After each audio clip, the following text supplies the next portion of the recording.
ये साखी है सिख धर्म के 10वें गुरु साहिब कमाल गुरु गोविंद सिंह महाराज जी की, जिन्होंने खालसा पंथ की स्थापना की।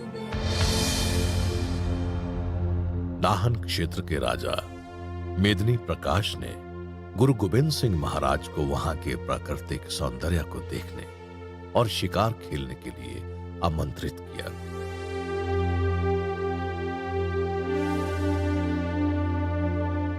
गुरु जी ने अपने मामा कृपाल चंद और माता गुजरी जी से सलाह करके नाहन जाने की तैयारियां शुरू कर दी।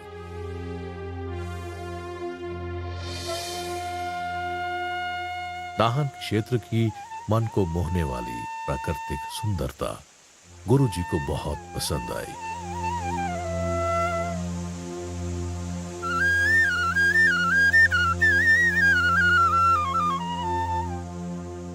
वहां की हवा, पहाड़, नदियां, झरने, इन सब ने गुरु जी के मन को मोह लिया।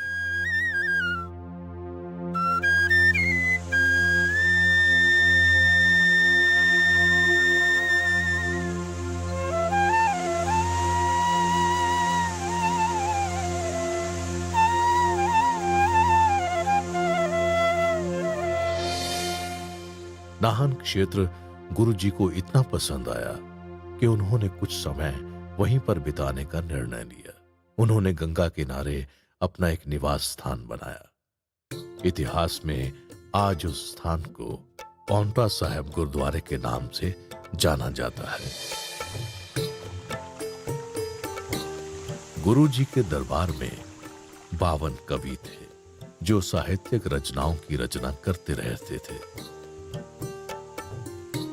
गुरु साहब साहित्यकारों का बहुत सम्मान करते थे। जिस तरह आनंदपुर साहब में कवि दरबार लगा करते थे, उसी तरह पांवटा साहब भी साहित्य का केंद्र बन गया था।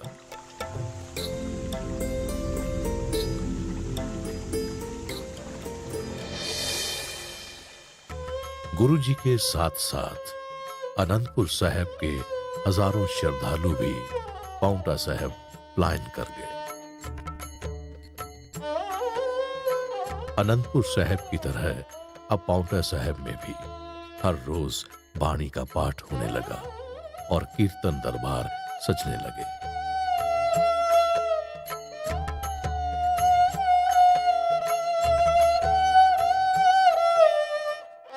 गुरु जी को जब ये पता चला कि पांवटा साहब के लोग एक आदमखोर शेर की वजह से परेशान हैं, तब गुरु जी उस शेर का शिकार करने जंगल पहुंचे।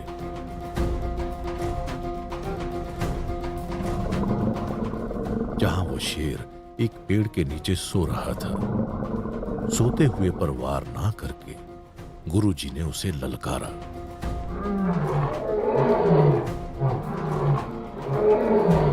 जैसे ही शेर ने गुरु जी पर छलांग लगाई, गुरु जी ने अपनी तलवार से उस शेर के 2 टुकड़े कर दिए।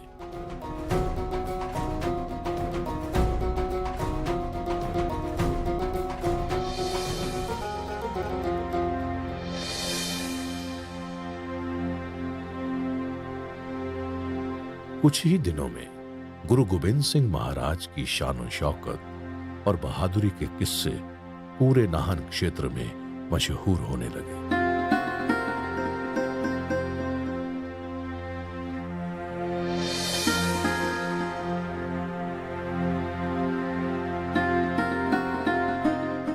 जहां उन दिनों छोटी जाति के लोगों का हथियारों को हाथ लगाना भी वर्जित था, वहीं गुरु जी ने उन्हें अपनी फौज में भर्ती कर उनको समाज में बराबरी का स्थान दिलाने की शुरुआत की।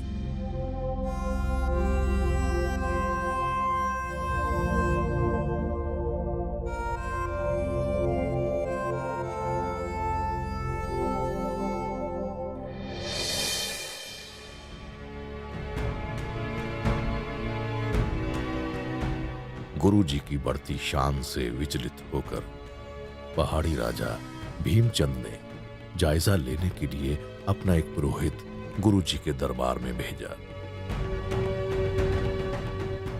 गुरुजी की लोकप्रियता, अपार संपत्ति और नायाब वस्तुओं को देखकर पुरोहित हैरान रह गया।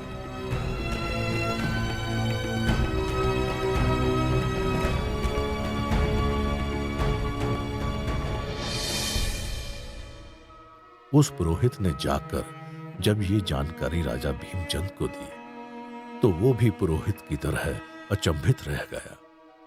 राजा को इस बात का विश्वास नहीं हो रहा था कि कैसे गुरुजी इतनी जल्दी लोकप्रिय हो रहे हैं।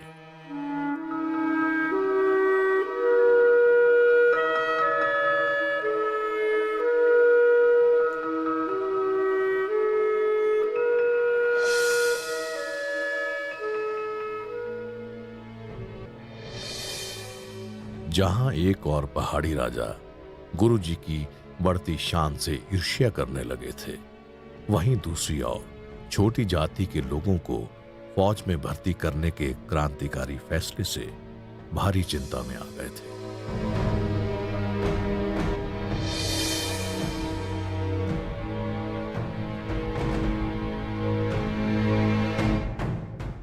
सैयद पीर बुद्धू शाह, जो साधुरा गांव के रहने वाले थे, जिसे आज हम अंबाला के नाम से जानते हैं, गुरुजी के बहुत बड़े अनुयायी थे।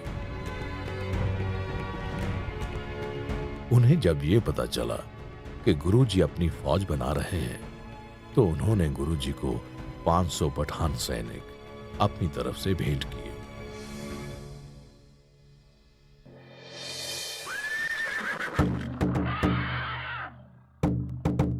गुरुजी के प्रति राजा भीमचंद की ईर्ष्या बढ़ती जा रही थी। उसने राजा फतेहचंद, राजा कृपाल, राजा हरिचंद की सेना को अपने साथ मिलाना शुरू कर दिया।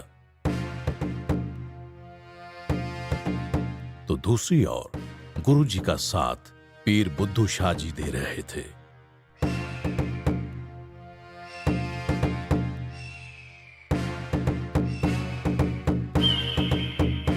पहाड़ी राजा भीमचंद की गुरु गोविंद सिंह महाराज के प्रति बढ़ती ईर्ष्या की वजह से उनका गुरुजी से अक्टूबर सन 1686 में पांवटा साहिब से 6 किलोमीटर दूर एक घमासान युद्ध हुआ, जिसे इतिहास में बघानी के युद्ध के नाम से जाना जाता है।